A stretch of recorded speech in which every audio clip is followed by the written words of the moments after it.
ਦਿਲਾਂ ਦੀ ਸਾਂਝ ਦੇਖ ਰਹੇ ਸਮੂਹ ਦਰਸ਼ਕਾਂ ਨੂੰ ਕੁਲਦੀਪ ਸਿੰਘ ਵੱਲੋਂ ਪਿਆਰ ਭਰੀ ਨਿੱਘੀ ਸਤਿ ਸ੍ਰੀ ਅਕਾਲ। ਸਭ ਤੋਂ ਪਹਿਲਾਂ ਇਸ ਚੈਨਲ ਨੂੰ ਤੁਸੀਂ ਲਾਈਕ ਕਰੋ, ਸਬਸਕ੍ਰਾਈਬ ਕਰੋ ਤੇ ਅੱਗੇ ਸ਼ੇਅਰ ਕਰੋ। ਅੱਜ ਦੀ ਵੀਡੀਓ ਖਾਸ ਬਣਾਉਣ ਦਾ ਮੰਤਵ ਇਹੀ ਹੈ ਕਿ 2007 ਦੇ ਵਿੱਚ ਸੋ ਕਾਲਡ ਬ੍ਰਹਮ ਗਿਆਨੀ ਸੰਤ ਬਲਾਤਕਾਰੀ ਮਾਨ ਸਿੰਘ ਪਹੇਵੇਵਾਲਾ ਜਦੋਂ ਕੈਨੇਡਾ ਦੀ ਧਰਤੀ ਤੇ ਆਇਆ ਤੇ ਕੈਨੇਡਾ ਦੇ ਸੂਬੇ ਬ੍ਰਿਟਿਸ਼ ਕੋਲੰਬੀਆ ਦੇ ਗੁਰਦੁਆਰਾ ਸਾਹਿਬ ਕਲਗੀਧਰ ਦਰਬਾਰ ਦੇ ਵਿੱਚ ਸ਼ਾਮ ਦੇ ਦੀਵਾਨ ਲਾਉਣ ਤੋਂ ਪਹਿਲਾਂ ਜਦੋਂ ਮੇਰੇ ਕੋਲ ਇਹ ਰਿਪੋਰਟ ਪਹੁੰਚੀ ਕਿ ਇਹਨੇ ਕਿਸ ਤਰ੍ਹਾਂ ਇੱਕ 10ਵੀਂ ਪੜ੍ਹਦੀ ਲੜਕੀ ਦਾ ਬਲਾਤਕਾਰ ਕੀਤਾ, ਉਸ ਵੇਲੇ ਦੀ ਲੜਕੀ ਨਾਲ ਹੋਈ ਗੱਲਬਾਤ ਤੁਹਾਡੇ ਨਾਲ ਸਾਂਝੀ ਕਰਨ ਜਾ ਰਹੇ ਹਾਂ। ਇਹਨੂੰ ਦੁਨੀਆ ਦੇ ਕੋਨੇ ਤੱਕ ਪਹੁੰਚਾਉਣ ਦਾ ਉਪਰਾਲਾ ਕਰੋ ਤਾਂ ਜੋ ਪਤਾ ਲੱਗ ਸਕੇ ਕਿ ਇਹੋ ਜਿਹੇ ਸਿੱਖ ਧਰਮ ਦੇ ਨਾਮ ਤੇ ਬਣੇ ਹੋਏ ਸੋ ਕਾਲ ਸੰਤ ਗੁਰਬਾਣੀ ਦਾ ਪ੍ਰਚਾਰ ਨਹੀਂ ਬਲਕਿ ਇਹ ਬਲਾਤਕਾਰੀ ਨੇ ਤੇ ਲੁਟੇਰੇ ਨੇ। ਤੁਹਾਡਾ ਤਹਿ ਦਿਲੋਂ ਧੰਨਵਾਦ। ਆਓ ਸੁਣਦੇ ਹਾਂ ਉਸ ਬੱਚੀ ਦੇ ਜ਼ਬਾਨੀ। ਮੈਨੂੰ ਕੁਝ ਯਾਨੀ ਕਿ ਪਤਾ ਨਹੀਂ ਲੱਗਿਆ ਮੈਨੂੰ, ਤੇ ਉਸ ਤੋਂ ਬਾਅਦ ਮੈਨੂੰ ਪਤਾ ਹੀ ਉਦੋਂ ਚੱਲਿਆ ਜਦੋਂ ਇਹਨਾਂ ਨੇ ਮੇਰੇ ਨਾਲ ਇੰਨਾ ਮਾੜਾ ਕਰਮ ਕੀਤਾ। ਫਿਰ ਉਸ ਤੋਂ ਬਾਅਦ ਇਹ ਮੈਨੂੰ ਲਾਲਚ ਦਿੱਤੇ ਕਿ ਅਸੀਂ ਤੈਨੂੰ ਬਾਹਰ ਲੈ ਜਾਾਂਗੇ, ਤੈਨੂੰ ਕਿਸੇ ਚੀਜ਼ ਦੀ ਕਮੀ ਨਹੀਂ ਆਉਣ ਦਿੰਦੇ, ਤੂੰ ਸੁਰਗਾਂ 'ਚ ਜਾਏਂਗੀ ਤੇ ਤੇਰਾ ਖੰਡਨ ਹੋ ਗਿਆ, ਤੈਨੂੰ ਬਾਹਰ ਲੈ ਜਾਾਂਗੇ, ਤੈਨੂੰ ਕਦੀ ਪੈਸੇ ਦੀ ਪ੍ਰੋਬਲਮ ਨਹੀਂ ਆਊਗੀ। ਮੈਂ ਬੜਾ ਰੋਈ। ਫਿਰ ਇਹਨਾਂ ਨੇ ਮੈਨੂੰ ਧਮਕੀਆਂ ਲਾ ਦਿੱਤੀਆਂ। ਤੇ ਜੇ ਤੂੰ ਕੇਸ ਚੁੱਕਿਆ, ਜੇ ਤੂੰ ਚੁੱਪਚਾਪ ਰਹੇਂਗੀ ਤੇ ਤੈਨੂੰ ਹਰ ਇੱਕ ਚੀਜ਼ ਮਿਲੂਗੀ ਡੇਰੇ 'ਚ। ਜੇ ਤੂੰ ਕੇਸ ਚੁੱਕਣ ਦੀ ਕੋਸ਼ਿਸ਼ ਕੀਤੀ ਤੇ 2 ਸਾਲ ਬਾਅਦ ਮੇਰੇ 'ਚ ਹਿੰਮਤ ਜਾਗੀ। ਚਲੋ ਪਰਮਾਤਮਾ ਵੱਲੋਂ ਹੀ ਫਿਰ ਮੈਂ ਕੋਸ਼ਿਸ਼ ਕੀਤੀ ਆਪਣੀ ਵੀ ਚਲੋ ਵੇਖੀ ਜੋ ਮੇਰੀ ਤਾਂ ਲਾਈਫ ਖਰਾਬ ਹੋ ਹੀ ਗਈ ਆ, ਮੇਰੇ ਵਰਗੀਆਂ ਹੋਰ ਵੀ ਕੁੜੀਆਂ ਦੀ ਜ਼ਿੰਦਗੀ ਨਾ ਖਰਾਬ ਹੋਵੇ। ਮੈਂ ਤਾਂ ਚਲੋ ਆਪਣੀ ਜਾਨ ਤਲੀ ਤੇ ਧਰ ਕੇ ਹਾਈ ਕੋਰਟ ਕਰਤਾ ਕੇਸ। ਤੇ ਉਸ ਤੋਂ ਬਾਅਦ ਵੇਖ ਲਓ ਇਹਨਾਂ ਨੇ ਫਿਰ ਉੱਥੇ ਵੀ ਵਾਹ ਪੇਸ਼ ਨਹੀਂ ਜਾਣ ਦਿੱਤੀ। ਇਹਨਾਂ ਨੇ ਪੈਸੇ ਪੂਸੇ ਦੇ ਕੇ 2-2.5 ਮਹੀਨੇ ਕੇਸ ਲਟਕਦਾ ਰਿਹਾ ਏਦਾਂ ਹੀ। ਤੇ 2-2.5 ਮਹੀਨੇ ਬਾਅਦ ਨੇ ਜੱਜ ਨੇ ਫੈਸਲਾ ਸੁਣਾਤਾ। ਮੁੜ ਕੇ ਉਹਨਾਂ ਦਾ ਪਤਾ ਨਹੀਂ ਅੰਦਰ ਖਾਤੇ ਕੀ ਲੈਣਾ ਦੇਣਾ ਹੋ ਗਿਆ। ਫਿਰ ਉਹਨਾਂ ਨੇ 2-2.5 ਮਹੀਨੇ ਬਾਅਦ ਦੱਸਿਆ ਕਿ ਤੁਸੀਂ ਹੇਠਲੀ ਕੋਰਟ ਵਿੱਚ ਆਪਣਾ ਸਗਾਸਾ ਪਾ ਸਕਦੇ ਹੋ। ਗੁਰਦੁਆਰਾ ਸਾਹਿਬ ਕਲਗੀਧਰ ਦਰਬਾਰ ਐਪਸਫੋਰਡ ਦੇ ਵਿੱਚ ਵੱਡੀ ਤਾਦਾਦ ਦੇ ਵਿੱਚ ਜਿਹੜੀਆਂ ਸੰਗਤਾਂ ਨੇ ਇਸ ਵੇਲੇ ਵਹੀਰਾਂ ਕੱਟ ਕੇ ਉੱਥੇ ਪਹੁੰਚ ਰਹੀਆਂ ਨੇ, ਸਿਰਫ ਰੋਸ ਮੁਜ਼ਾਹਰਾ ਕਰਨ ਦੇ ਲਈ, ਇਹ ਦੱਸਣ ਦੇ ਲਈ ਕਿ ਜਿਹੜਾ ਵਿਅਕਤੀ ਇੱਕ ਸਿੱਖੀ ਦੇ ਭੇਸ ਦੇ ਵਿੱਚ, ਸਿੱਖਾਂ ਵਰਗਾ ਉਹਦਾ ਭੇਖ ਹੈ, ਪ੍ਰਕਾਸ਼ ਉਹਦਾ ਦਾੜਾ ਹੈ, ਗੋਲ ਦਸਤਾਰ ਹੈ, ਲੰਮਾ ਚੋਲਾ ਹੈ, ਕਰਤੂਤਾਂ ਉਹਦੀਆਂ ਕਾਫਰਾਂ ਵਾਲੀਆਂ ਨੇ, ਯਾਨੀ ਕਿ ਇਹਦੇ ਲੜਕੀਆਂ ਨਾਲ ਬਲਾਤਕਾਰੀ ਦੇ ਜਿਹੜੇ ਕੇਸ ਨੇ ਬਹੁਤ ਵਾਰੀ ਮੀਡੀਆ ਦੇ ਵਿੱਚ ਆ ਚੁੱਕੇ ਨੇ, ਪੇਪਰਾਂ ਦੇ ਵਿੱਚ ਆ ਚੁੱਕੇ ਨੇ। ਪਰੰਤੂ ਇਸ ਗੱਲ ਦੀ ਸਮਝ ਕੰਸਮ ਨਹੀਂ ਆ ਰਹੀ ਕਿ ਲੋਕ ਅਜੇ ਵੀ ਕਿਸ ਗੱਲ ਦੀ ਉਡੀਕ ਦੇ ਵਿੱਚ ਨੇ, ਕਿਸ ਚੀਜ਼ ਦੀ ਇੰਤਜ਼ਾਰ ਕਰ ਰਹੇ ਨੇ ਕਿ ਇਹੋ ਜਿਹਾ ਵਿਅਕਤੀ ਜਿਹੜਾ ਆਪਣੇ ਨਾਮ ਦੇ ਨਾਲ ਪੂਰਨ ਬ੍ਰਹਮ ਗਿਆਨੀ ਸ਼੍ਰੀਮਾਨ 1008 ਮਹਾਨ ਤਪਸਵੀ ਸੰਤ ਮਾਨ ਸਿੰਘ ਪਹੇਵੇਵਾਲਾ ਖਵਾਉਣ ਦਾ ਯਤਨ ਕਰਦਾ ਹੈ, ਜਿਹਦੇ ਵਿੱਚੋਂ ਮੈਂ ਇਹ ਕਹਾਂਗਾ ਕਿ ਸਿੱਖ ਪੰਥ ਦੇ ਵਿੱਚ ਸੰਤ ਪਦਵੀ, ਮਹਾਂਪੁਰਸ਼ ਤੇ ਬ੍ਰਹਮ ਗਿਆਨੀ ਦੀ ਪਦਵੀ ਨੂੰ ਦਾਗ ਲਾਉਣ ਵਾਲਾ ਐਸਾ ਵਿਅਕਤੀ ਇੱਕ ਵਾਰੀ ਫੇਰ ਲੋਅਰ ਮੇਨਲੈਂਡ ਦੇ ਵਿੱਚ ਆਇਆ ਹੈ। ਔਰ ਉਹਦੀ ਚਰਚਾ ਦੇ ਵਿੱਚ ਕੰਗ ਸਾਹਿਬ ਕਾਫੀ ਲੋਕ ਜਿਹੜੇ ਅੰਦਰੋਂ ਸਿੱਖੀ ਪ੍ਰਤੀ ਦਰਦ ਰੱਖਦੇ ਨੇ, ਉਹਨਾਂ ਦਾ ਮਨ ਬਹੁਤ ਦੁਖਿਆ। ਔਰ ਇਹੀ ਕਾਰਨ ਹੈ ਕਿ ਆਉਂਦਿਆਂ ਹੀ ਵੱਡੀ ਤਾਦਾਦ ਦੇ ਵਿੱਚ ਸਾਰੀ ਸਿੱਖ ਸੰਗਤ, ਕੋਈ ਇੱਕ ਸੰਸਥਾ ਨਹੀਂ ਇਕੱਤਰ ਹੋਈ ਉੱਥੇ, ਸਾਰੀਆਂ ਜਥੇਬੰਦੀਆਂ, ਭਾਵੇਂ ਉਹ ਯੂਥ ਆਰਗੇਨਾਈਜੇਸ਼ਨ ਨੇ, ਭਾਵੇਂ ਗੁਰਦੁਆਰਿਆਂ ਦੇ ਪ੍ਰਬੰਧਕ ਨੇ, ਅੱਜ ਵੱਡੀ ਤਾਦਾਦ ਦੇ ਵਿੱਚ ਗੁਰਦੁਆਰਾ ਸਾਹਿਬ ਕਲਗੀਧਰ ਦਰਬਾਰ ਠੀਕ 7:30 ਵਜੇ ਇਹ ਜਿਹੜਾ ਰੋਸ ਮੁਜ਼ਾਹਰਾ ਸ਼ੁਰੂ ਹੋ ਰਿਹਾ ਉਹਦੇ ਵਿੱਚ ਪਹੁੰਚ ਰਹੇ ਨੇ। ਔਰ ਇੱਥੇ ਮੈਨੂੰ ਸਮਝ ਨਹੀਂ ਆ ਰਹੀ ਕਿ ਪ੍ਰਬੰਧਕਾਂ ਦੀ ਕਈ ਵਾਰੀ ਸਿਰਫ ਗੋਲਕ ਦੀ ਮਜਬੂਰੀ ਨਾ ਦੇਖਿਆ ਕਰਨ। ਸਾਡੇ ਪ੍ਰਬੰਧਕ ਇਹ ਸੋਚਦੇ ਆ ਕਿ ਕਿਸੇ ਸਾਧ ਨੂੰ ਲਿਆਵਾਂਗੇ ਤੇ ਸ਼ਾਇਦ ਗੁਰਦੁਆਰੇ ਦੀ ਗੋਲਕ ਵਧੇਗੀ, ਪਰੰਤੂ ਦਸਾਂ ਦੀ ਕਿਰਤ ਹੈ ਜਿਹੜੀ ਸਾਡੇ ਲੋਕਾਂ ਦੀ ਮੱਥਾ ਟੇਕਿਆ ਹੋਇਆ, ਉਸ ਗੋਲਕ ਦੇ ਵਿੱਚੋਂ ਐਸੇ ਇੱਕ ਬਲਾਤਕਾਰੀ ਸਾਧ ਨੂੰ ਪ੍ਰਮੋਟ ਕਰਨਾ, ਉਹਨੂੰ ਗੁਰਦੁਆਰੇ ਦੇ ਵਿੱਚ ਲਿਆਉਣਾ, ਮੇਰਾ ਖਿਆਲ ਹੈ ਵੀ ਅਸੀਂ ਖੁਦ ਆਪਣੀਆਂ ਧੀਆਂ ਭੈਣਾਂ ਦੀ ਇੱਜ਼ਤ ਨਾਲ ਖਿਲਵਾੜ ਕਰਨ ਦਾ ਯਤਨ ਕਰ ਰਹੇ ਹਾਂ। ਬੜੀ ਕੋਝੀ ਸਾਜ਼ਿਸ਼ ਹੈ ਉਹਨਾਂ ਪ੍ਰਬੰਧਕਾਂ ਦੀ, ਇਹ ਮੈਨੂੰ ਕਹਿਣ ਦੇ ਵਿੱਚ ਕੋਈ ਸ਼ੱਕ ਨਹੀਂ, ਕੋਈ ਝਿਜਕ ਨਹੀਂ। ਔਰ ਇਸ ਸੰਬੰਧੀ ਤੁਹਾਡੇ ਨਾਲ ਤੁਸੀਂ ਜਿੰਨਾ ਚਿਰ ਹੋਰ ਗੱਲਬਾਤ ਕਰਦੇ ਹੋ, ਇੱਕ ਐਸਾ ਮੈਂ ਪੰਜਾਬੀ ਦੇ ਵਿੱਚ ਕਹਾਂਗਾ ਕਿ ਧਮਾਕਾ, ਕਿ ਜਿਸ ਸਾਧ ਨੂੰ ਲੋਕ ਆਪਣੇ ਘਰਾਂ ਦੇ ਵਿੱਚ ਰੱਖ ਰਹੇ ਨੇ, ਜਿਸ ਸਾਧ ਨੂੰ ਇਹ ਪ੍ਰਬੰਧਕ ਵੀਰ ਬੁਲਾ ਰਹੇ ਨੇ, ਉਹਨਾਂ ਦੀ ਜਾਣਕਾਰੀ ਲਈ ਮੈਂ ਦੱਸਦੇ ਹਾਂ ਕਿ ਕੁਝ ਪਲਾਂ ਦੇ ਵਿੱਚ ਹੀ ਤੁਸੀਂ ਸੁਣੋਗੇ ਇਹ ਕੋਈ ਕਈ ਗੱਲਾਂ ਹੁੰਦੀਆਂ ਨੇ ਕਿ ਅਖਬਾਰਾਂ 'ਚ ਲਿਖੀਆਂ ਜਾਂਦੀਆਂ ਨੇ, ਕਈ ਗੱਲਾਂ ਨੇ ਜਿਹੜੀਆਂ ਪ੍ਰੈਕਟੀਕਲੀ ਅਮਲੀ ਰੂਪ ਵਿੱਚ ਤੁਹਾਨੂੰ ਦੇਖਣ ਨੂੰ ਮਿਲਦੀਆਂ ਨੇ। ਅੱਜ ਇੱਕ ਇਹੋ ਜਿਹੀ ਗੱਲ ਤੁਹਾਨੂੰ ਦੇਖਣ ਨੂੰ ਨਹੀਂ ਬਲਕਿ ਸੁਣਨ ਨੂੰ ਮਿਲੇਗੀ ਜਿਹੜੀ ਉਸ ਬਾਬੇ ਦੀ ਬਲਾਤਕਾਰੀ ਦਾ ਸ਼ਿਕਾਰ ਹੋਈ ਪੀੜਤ ਲੜਕੀ ਹੈ, ਉਹ ਕੁਝ ਪਲਾਂ ਦੇ ਵਿੱਚ ਹੀ ਰੇਡੀਓ ਸ਼ੇਰੇ ਪੰਜਾਬ ਤੁਹਾਡਾ ਜਿਹੜਾ ਪ੍ਰੋਗਰਾਮ ਇਸ ਵੇਲੇ ਚੱਲਦੇ ਆ ਬੋਲ ਮਿੱਟੀ ਦੇ ਬਾਵੇ ਆ, ਇਹਦੇ ਵਿੱਚ ਕੁਝ ਪਲਾਂ ਦੇ ਵਿੱਚ ਉਹ ਸਾਡੇ ਨਾਲ ਸ਼ਾਮਲ ਹੋ ਰਹੀ ਹੈ ਔਰ ਆਪਣਾ ਦੁਖਾਂਤ ਔਰ ਆਪਣੀ ਜਿਹੜੀ ਹਿਰਦੇ ਦੀ ਗੱਲ ਹੈ ਉਹ ਤੁਹਾਡੇ ਸਰੋਤਿਆਂ ਨਾਲ ਕੰਗ ਸਾਹਿਬ ਸਾਂਝੀ ਕਰੇਗੀ। ਐਸਾ ਕੁਲਦੀਪ ਸਿੰਘ ਜੀ, ਉਸ ਤੋਂ ਪਹਿਲਾਂ ਕਿ ਅਸੀਂ ਉਹ ਗੱਲਬਾਤ ਸ਼ੁਰੂ ਕਰੀਏ, ਮੇਰੇ ਹਮੇਸ਼ਾ ਇੱਕ ਤੋਂ ਕੰਸਰਨਸ ਰਹਿੰਦੇ ਇਹਨਾਂ ਸਿਲਸਿਲਿਆਂ ਦੇ ਵਿੱਚ ਜਿਹੜੇ ਲੋਕਾਂ ਦੇ ਤੇ ਇਸ ਤਰ੍ਹਾਂ ਦੇ ਧਾਰਮਿਕ ਬਾਣੇ 'ਚ ਕਹਿ ਲਓ ਜਾਂ ਧਾਰਮਿਕ ਖੇਤਰ ਦੇ ਵਿੱਚ ਕਥਿਤ ਤੌਰ ਤੇ ਵਿਚਰਨ ਵਾਲੇ ਲੋਕ ਨੇ, ਇਹਨਾਂ ਦੇ ਪਿੱਛੇ ਬਹੁਤ ਵੱਡੀ ਇੱਕ ਪੈਰੋਕਾਰਾਂ ਦੀ ਤਾਦਾਦ ਹਮੇਸ਼ਾ ਹੀ ਰਹਿੰਦੀ ਹੈ। ਇੱਕ ਤੇ ਉਹ ਇਹ ਕਾਰਨ ਹੈ ਕਿ ਇੰਨੀ ਮੁਖਾਲਫਤ ਦੇ ਬਾਵਜੂਦ, ਇੰਨੀ ਜਾਗਰੂਕਤਾ ਫੈਲਾਉਣ ਦੇ ਬਾਵਜੂਦ ਇਹ ਕਿਉਂ ਹੁੰਦਾ। ਔਰ ਸੈਕੰਡ ਚੀਜ਼ ਇਹ ਹੈ ਕਿ ਜਿਵੇਂ ਤੁਸੀਂ ਅਮਰੀਕਾ ਦਾ ਜ਼ਿਕਰ ਕੀਤਾ, ਉੱਥੇ ਵੀ ਜੇ ਕੋਈ ਧਾਰਮਿਕ ਸੰਸਥਾਵਾਂ ਨੇ ਉਹਨਾਂ ਦੇ ਆਉਣ ਨੂੰ ਸੰਭਵ ਬਣਾਇਆ ਤਾਂ ਹੀ ਇਹ ਉੱਥੇ ਜਾ ਸਕੇ, ਔਰ ਇੱਥੇ ਵੀ ਐਵੇਂ ਹੋਇਆ।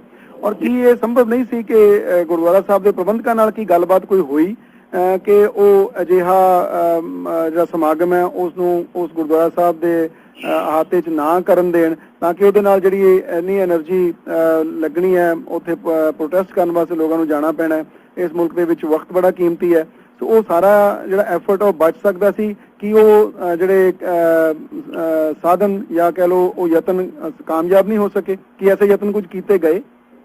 ਕੰਗ ਸਾਹਿਬ, ਗੱਲ ਕਹਾਣੀ ਇਸ ਤਰ੍ਹਾਂ ਹੈ ਕਿ ਇਸ ਸਾਹਿਬ ਦੇ ਦੌਰੇ ਨੂੰ ਇੰਨਾ ਗੁਪਤ ਰੱਖਿਆ ਗਿਆ ਸੀ ਕਿ ਜਦੋਂ ਨਿਊਯਾਰਕ ਦੇ ਵਿੱਚ ਇਹਦੇ ਪੈਰ ਨਹੀਂ ਲੱਗੇ ਤੇ ਫਿਰ ਗੁਰਦੁਆਰਾ ਸਾਹਿਬ ਦੇ ਪ੍ਰਬੰਧਕਾਂ ਨੇ ਪਤਾ ਨਹੀਂ ਕਿਵੇਂ ਉਹਨਾਂ ਨਾਲ ਸੰਬੰਧ ਬਣਾਇਆ ਔਰ ਇੱਕੋ ਇੱਕ ਇਹ ਤਰੀਕਾ ਸਮਝਿਆ ਕਿ ਇੱਕੋ ਇੱਕ ਐਸੀ ਧਰਤੀ ਹੈ ਵੈਨਕੂਵਰ ਦੀ ਜਿੱਥੋਂ ਸਾਧ ਦਾ ਜਲਦੀ ਦਾ ਕਿਸੇ ਨਹੀਂ ਪੈਂਦਾ ਕਿ ਇੱਥੇ ਵੜ ਜਾਵੇ। ਪਰੰਤੂ ਜਾਂ ਤਾਂ ਇਹ ਲੋਅਰ ਮੇਨਲੈਂਡ ਦੇ ਲੋਕਾਂ ਨੂੰ ਇਹ ਚੈਲੰਜ ਹੈ ਇਸ ਗੱਲ ਦਾ ਕਿ ਤੁਸੀਂ ਕਹਿੰਦੇ ਹੋ ਸਾਧਾਂ ਨੂੰ ਵੜਨ ਨਹੀਂ ਦਿੱਤਾ ਤੇ ਅਸੀਂ ਸਾਧਾਂ ਦਾ ਇੱਥੇ ਪ੍ਰੋਗਰਾਮ ਕਰਵਾ ਰਹੇ ਹਾਂ। ਇਸ ਸੰਬੰਧ ਦੇ ਵਿੱਚ ਜਿਹੜੀ ਸਭ ਤੋਂ ਵੱਡੀ ਗੱਲ ਇਹ ਹੈ ਕਿ ਉਹ ਸਾਧ ਇੱਥੇ ਆਇਆ ਔਰ ਬਕਾਇਦਾ ਉਹਦੇ ਨਾਲ ਮੀਡੀਆ ਨੇ ਕੰਟੈਕਟ ਕੀਤਾ। ਉਹਨਾਂ ਨੇ ਕਿਹਾ ਕਿ ਸਵੇਰੇ ਰੇਡੀਓ ਸਾਡਾ ਜਿਹੜਾ ਸਮਕਾਲੀ ਰੇਡੀਓ ਹੈ, ਰੇਡੀਓ ਇੰਡੀਆ, ਉੱਥੋਂ ਗੱਲਬਾਤ ਹੋਈ ਹੈ। ਉਹਨਾਂ ਨੇ ਇਸ ਗੱਲ ਦਾ ਜ਼ਿਕਰ ਕੀਤਾ ਗੁਰਦੁਆਰਾ ਸਾਹਿਬ ਦੇ ਪ੍ਰਧਾਨ ਨੇ ਕਿ ਸਾਡੇ ਮਹਿਮਾਨ ਨੇ, ਅਸੀਂ ਇਹਨਾਂ ਦਾ ਪ੍ਰੋਗਰਾਮ ਕਰਵਾਵਾਂਗੇ ਔਰ ਉਹ ਪ੍ਰੋਗਰਾਮ ਕਰਵਾ ਰਹੇ ਨੇ। ਔਰ ਰੋਸ ਦੇ ਵਿੱਚ ਅੱਜ ਵੱਡੀ ਤਾਦਾਦ ਦੇ ਵਿੱਚ ਜਿਹੜੀਆਂ ਸੰਗਤਾਂ ਨੇ ਉੱਥੇ ਪਹੁੰਚ ਰਹੀਆਂ ਨੇ, ਇਕੱਤਰ ਹੋ ਰਹੀਆਂ ਨੇ ਜੀ। ਕੁਲਦੀਪ ਸਿੰਘ ਜੀ, ਇੰਤਜ਼ਾਰ ਕਰਾਂਗਾ, ਤੁਸੀਂ ਚਾਹੁੰਦੇ ਸੀ ਕਿ ਕੁਝ ਹੋਰ ਵਕਤ ਤੁਸੀਂ ਕਿਸੇ ਪੀੜਤ ਇਸਤਰੀ ਨਾਲ ਗੱਲਬਾਤ ਕਰਾਉਣਾ ਚਾਹੁੰਦੇ? ਹਾਂਜੀ ਕੰਗ ਸਾਹਿਬ, ਦੁਬਾਰਾ ਫੇਰ ਤੁਹਾਡੇ ਸਰੋਤਿਆਂ ਨੂੰ ਪਿਆਰ ਭਰੀ ਸਤਿ ਸ਼੍ਰੀ ਅਕਾਲ ਜੀ। ਕੰਗ ਸਾਹਿਬ, ਏਦਾਂ ਹੈ ਕਿ ਇਸ ਵੇਲੇ ਮੇਰੇ ਨਾਲ ਇੱਕ ਐਸੀ ਪੀੜਤ ਲੜਕੀ ਜਿਹੜੀ ਕਿ ਇਸ ਬਾਬੇ ਦੇ ਜ਼ੁਲਮ ਦਾ ਸ਼ਿਕਾਰ ਹੋਈ ਹੈ, ਵਿਕਟਮ ਹੈ, ਉਹ ਇਸ ਵੇਲੇ ਮੇਰੇ ਨਾਲ ਪ੍ਰੋਗਰਾਮ ਦੇ ਵਿੱਚ ਇੰਡੀਆ ਤੋਂ ਸ਼ਾਮਲ ਨੇ।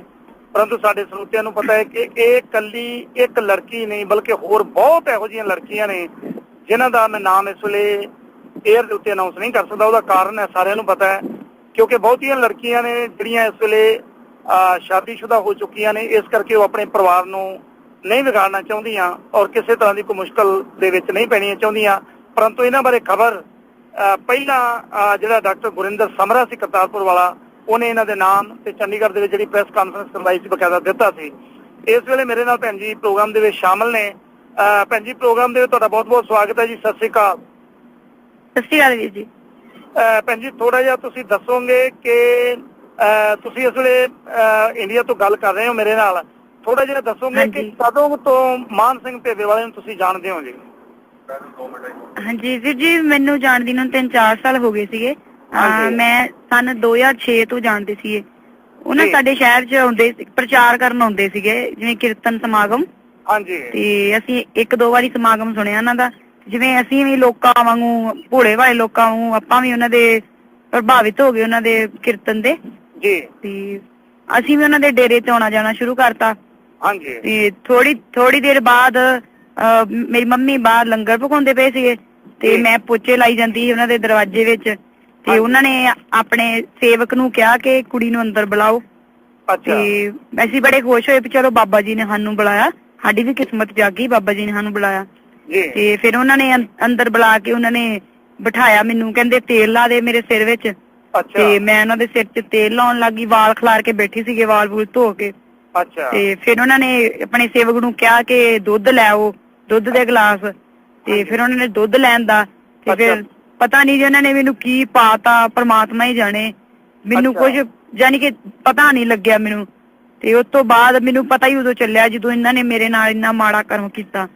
ਫਿਰ ਉਸ ਤੋਂ ਬਾਅਦ ਇਹ ਮੈਨੂੰ ਲਾਲਚ ਦਿੱਤੇ ਕਿ ਅਸੀਂ ਤੈਨੂੰ ਬਾਹਰ ਲੈ ਜਾਾਂਗੇ, ਤੈਨੂੰ ਕਿਸੇ ਚੀਜ਼ ਦੀ ਕਮੀ ਨਹੀਂ ਆਉਣ ਦਿੰਦੇ, ਤੂੰ ਸੁਰਗਾਂ 'ਚ ਜਾਏਂਗੀ, ਤੇ ਤੇਰਾ ਖੰਡਨ ਹੋ ਗਿਆ, ਤੈਨੂੰ ਬਾਹਰ ਲੈ ਜਾਾਂਗੇ, ਤੈਨੂੰ ਕਦੀ ਪੈਸੇ ਦੀ ਪ੍ਰੋਬਲਮ ਨਹੀਂ ਆਊਗੀ।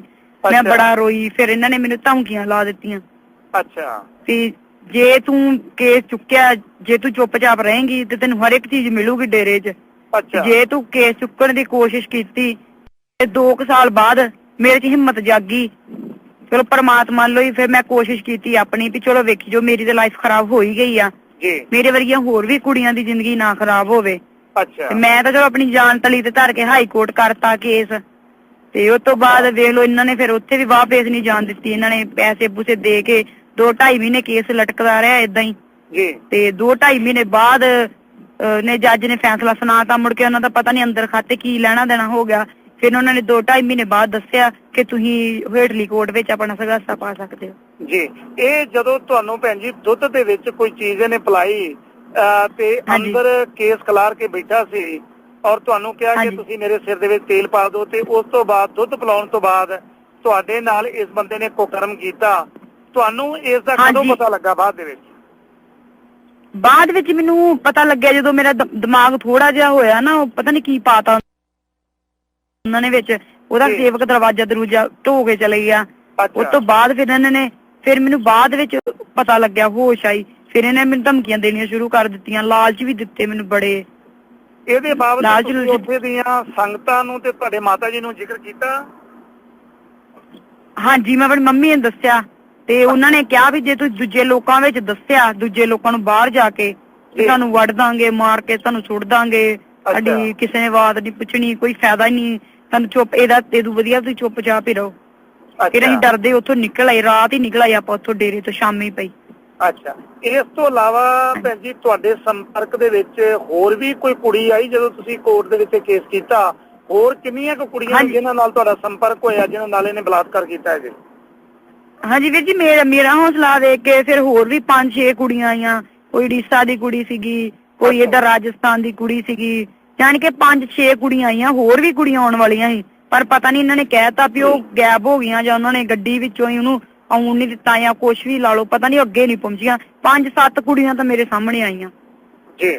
ਇਹਦੇ ਵਿੱਚ ਵੈਸੇ ਜਦੋਂ ਤੁਸੀਂ ਸ਼ੁਰੂ ਦੇ ਵਿੱਚ ਡੇਰੇ 'ਚ ਲੱਗੇ ਹੋ, ਮੈਨੂੰ ਜਿੱਥੇ ਤੱਕ ਰਿਪੋਰਟਾਂ ਪਹੁੰਚੀਆਂ ਨੇ ਕਿ ਬਾਬੇ ਦੀ ਇਹ ਕੋਸ਼ਿਸ਼ ਹੁੰਦੀ ਹੈ, ਕਿਉਂਕਿ ਇਹਦੇ ਵਿੱਚ ਬਾਬੇ ਦਾ ਜਿਹੜਾ ਗੜਵਈਆ ਨਾਲ ਸਾਹਿਬ ਸਿੰਘ ਉਸ ਵੇਲੇ ਰਿਹਾ, ਤੇ ਡਾਕਟਰ ਗੁਰਿੰਦਰ ਸਮਰਾ ਕਰਤਾਰਪੁਰ ਵਾਲਾ ਜਿਹੜਾ ਇਸ ਵੇਲੇ ਜੇਲ੍ਹ ਦੇ ਵਿੱਚ ਬੰਦੇ ਆ, ਉਹਨਾਂ ਦੀ ਇਹ ਕੋਸ਼ਿਸ਼ ਹੁੰਦੀ ਸੀ ਵੀ ਜਿਹੜੀ ਵੀ ਸੋਹਣੀ ਸੁਨੱਖੀ ਕੁੜੀ ਇਹਨਾਂ ਨੂੰ ਨਜ਼ਰ ਆਉਂਦੀ ਸੀ ਉਹ ਤੇ ਬਾਬਾ ਜਿੱਥੇ ਅੱਖ ਰੱਖ ਲੈਂਦਾ ਸੀ, ਤੇ ਉਸ ਤੋਂ ਬਾਅਦ ਉਹਨਾਂ ਨੂੰ ਇਸੇ ਬਹਾਨੇ ਬੁਲਾ ਕੇ ਜਾਂ ਤਾਂ ਉਹਨੂੰ ਨਸ਼ੇ ਦੀ ਕੋਈ ਚੀਜ਼ ਖਵਾ ਕੇ ਜਾਂ ਆਪਣੀ ਕੋਠੀ ਦੇ ਵਿੱਚ ਬੁਲਾ ਕੇ ਇਸ ਤਰ੍ਹਾਂ ਦੇ ਬਲਾਤਕਾਰ ਦੇ ਕੇਸ ਹੁੰਦੇ ਰਹੇ ਨੇ। ਤੁਸੀਂ ਇਸ ਗੱਲ ਬਾਰੇ ਅਕਾਲ ਤਖਤ ਨੂੰ ਜਾਂ ਹੋਰ ਕਿਸੇ ਨੂੰ ਅਪਰੋਚ ਕੀਤੀ ਨਹੀਂ? ਹਾਂਜੀ, ਮੈਂ ਚਿੱਠੀਆਂ ਕੱਢੀਆਂ ਵੀਰ ਜੀ ਅਕਾਲ ਤਖਤ ਤੇ ਵੀ, ਪਰ ਕੋਈ ਫੈਸਲਾ ਨਹੀਂ ਮਿਲਿਆ ਇਹਨਾਂ ਦਾ, ਕੋਈ ਖਾਸ ਇਹਨਾਂ ਕੋਈ ਚੁੱਕਿਆ ਨਹੀਂ ਸਟੈਪ ਇਹਨਾਂ ਨੇ, ਜਾਨੀ ਕਿ ਮੇਰੀ ਮਦਦ ਨਹੀਂ ਇਹੋ ਜਿਹੀ ਕੀਤੀ ਨਾ ਕਿਸੇ ਨੇ ਵੀ। ਤੇ ਇਹ ਸਮਰਾ ਨਾਲੇ ਰਲਿਆ ਸੀਗਾ ਬਾਬੇ ਦੇ, ਇਹਦੇ ਹਸਪੀਟਲ ਦੇ ਵਿੱਚ ਸਾਰਾ ਕੁਝ ਹੁੰਦਾ ਰਿਹਾ। ਸਮਰਾ ਇੱਕਦਮ ਨਾਲ ਸੀਗਾ ਬਾਬੇ ਦੇ, ਤੇ ਇਹ ਇਕੱਠੇ ਕਰਦੇ ਰਹੇ ਜੋ ਵੀ ਕਰਦੇ ਨੇ। ਹਾਂਜੀ, ਇਹ ਇਕੱਠੇ ਕਰਦੇ ਰਹੇ ਜੋ ਵੀ ਨਾਲ ਕਰਦੇ ਰਹੇ ਜੀ।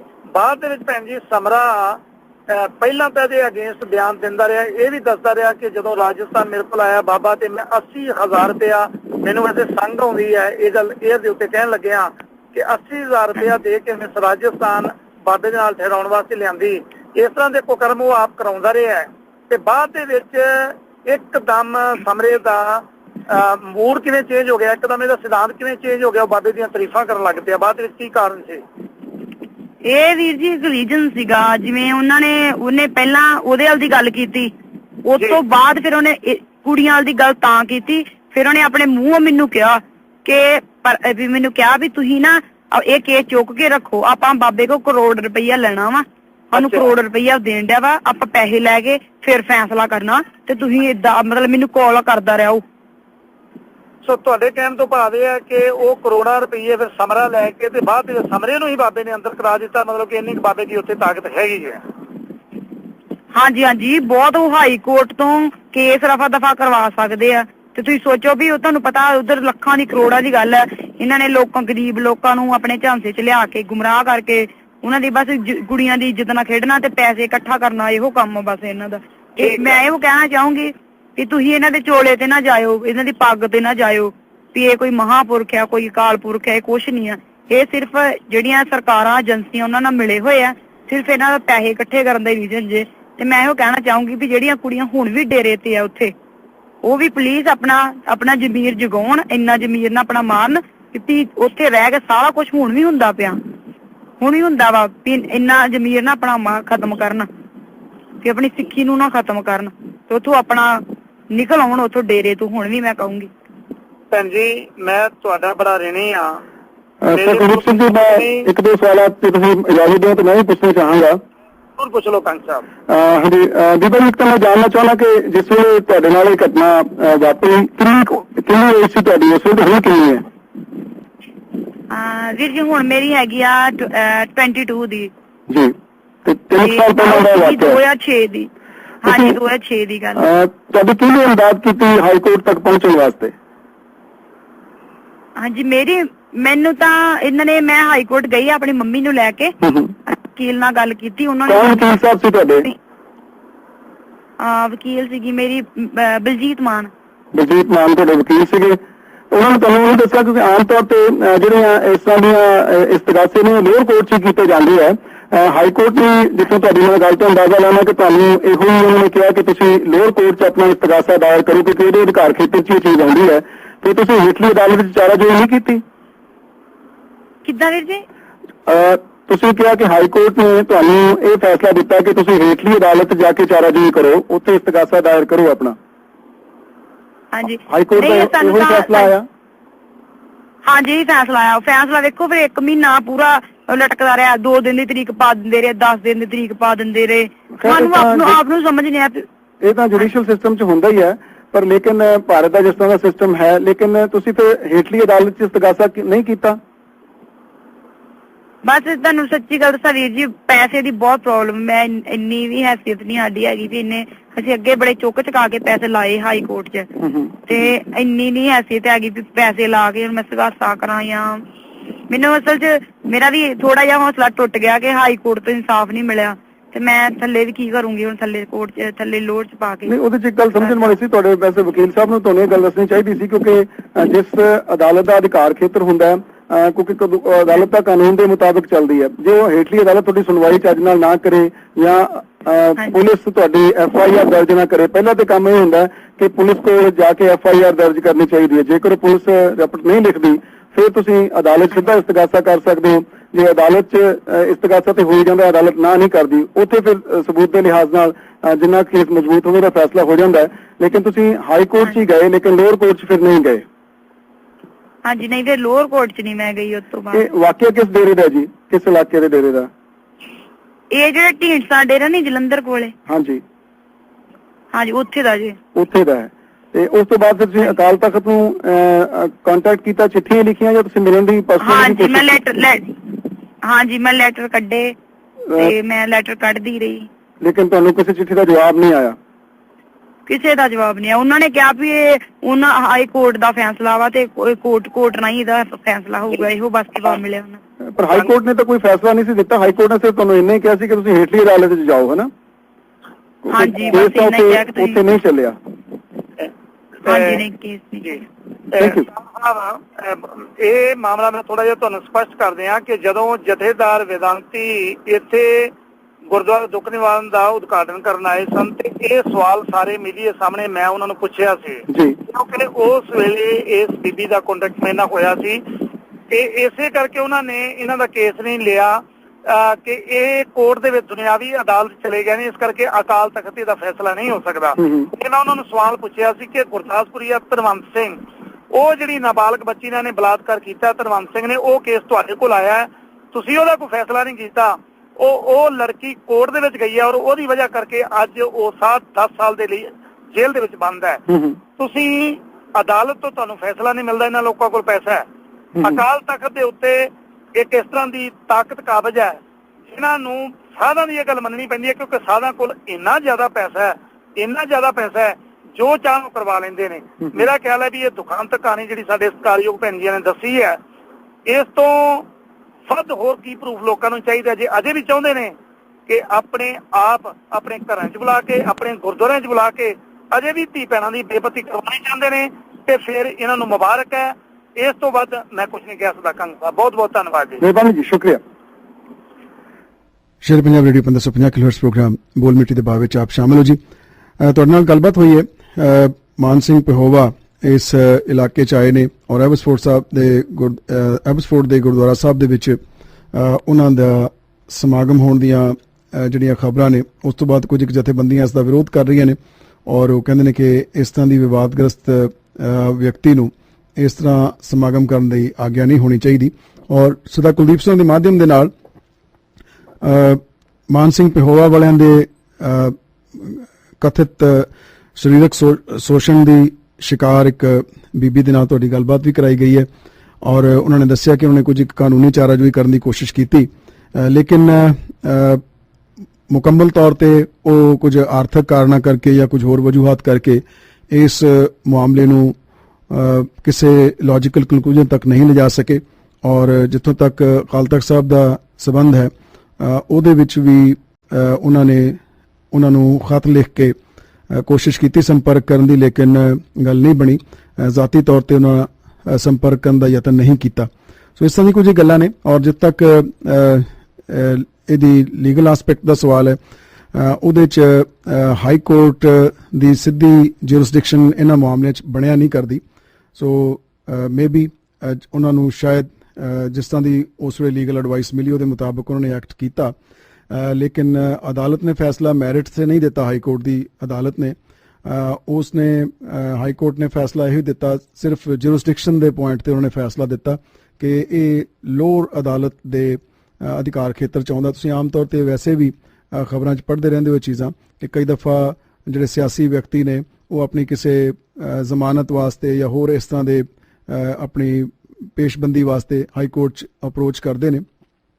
ਹਾਈ ਕੋਰਟ ਆਮ ਤੌਰ ਤੇ ਜਿਹੜਾ ਲਾਅ ਪੁਆਇੰਟ ਹੁੰਦਾ ਉਸ ਤੇ ਆਪਣਾ ਫੈਸਲਾ ਦਿੰਦੀ ਹੈ ਔਰ ਕਈ ਦਫਾ ਕਿਹਾ ਜਾਂਦਾ ਹੈ ਉਹਨਾਂ ਲੋਕਾਂ ਨੂੰ ਵੀ ਕਿ ਤੁਸੀਂ ਜਾ ਕੇ ਪਹਿਲਾਂ ਹੇਠਲੀ ਅਦਾਲਤ ਤੋਂ ਰਾਹਤ ਮੰਗੋ ਔਰ ਫਿਰ ਉਹ ਸਟੈਪ ਵਾਈਜ਼ ਇੱਕ ਜੁਡੀਸ਼ੀਅਲ ਸਿਸਟਮ ਹੈ ਉਹ ਉਸੇ ਦੇ ਪਾਬੰਦ ਹੁੰਦੇ ਨੇ, ਉਹਦੇ ਮੁਤਾਬਕ ਹੀ ਚੱਲਦੇ ਨੇ। ਸੋ ਇਸ ਗੱਲਬਾਤ 'ਚੋਂ ਵੀ ਇਹ ਗੱਲ ਸਾਹਮਣੇ ਜ਼ਰੂਰ ਆਈ ਕਿ ਇੱਕ ਜਿਹੜਾ ਹਾਈ ਕੋਰਟ ਦਾ ਫੈਸਲਾ ਸੀ ਉਹ ਮੈਰਿਟ ਤੇ ਫੈਸਲਾ ਨਹੀਂ ਸੀ, ਉਹ ਸਿਰਫ ਇੱਕ ਤਕਨੀਕੀ ਆਧਾਰ ਤੇ ਦਿੱਤਾ ਫੈਸਲਾ ਸੀ ਕਿ ਇਹ ਜਿਹੜਾ ਕੇਸ ਹੈ ਇਹ ਹੇਠਲੀ ਅਦਾਲਤ ਦੇ ਜੁਰਿਸਡਿਕਸ਼ਨ 'ਚ ਆਉਂਦਾ ਹੈ, ਹੇਠਲੀ ਅਦਾਲਤ ਦੇ ਅਧਿਕਾਰ ਖੇਤਰ ਦੇ ਵਿੱਚ ਆਉਂਦਾ ਔਰ ਉਸ ਦੇ ਵਿੱਚ ਹੀ ਇਸ ਸੰਬੰਧ ਦੇ ਵਿੱਚ ਕੇਸ ਦਾਇਰ ਕੀਤਾ ਜਾਣਾ ਚਾਹੀਦਾ।